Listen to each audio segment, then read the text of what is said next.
Everyone's generating AI art now, but can AI actually create convincing videos? We're breaking down the truth with Welch Labs, and the results might surprise you. AI image generators are incredible, but video is a different beast. Welch Labs tested the latest tools to see if AI can handle motion, consistency, and realism. The technical challenges are massive. Maintaining coherence across frames is exponentially harder than static images. We're exploring what actually works and what still fails spectacularly. Today's AI video tools struggle with physics, lighting continuity, and temporal coherence, but Welch Labs demonstrates real examples. Some outputs are remarkably smooth, others completely break down.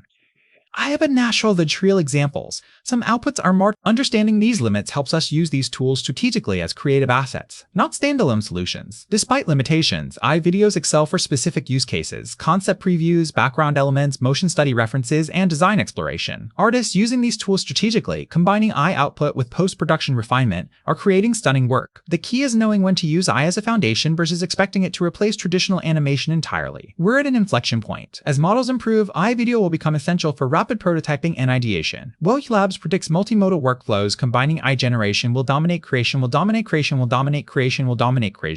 The artist adapting now will lead the tool. Are you testing? Like this video and subscribe for more honest AR breakdowns.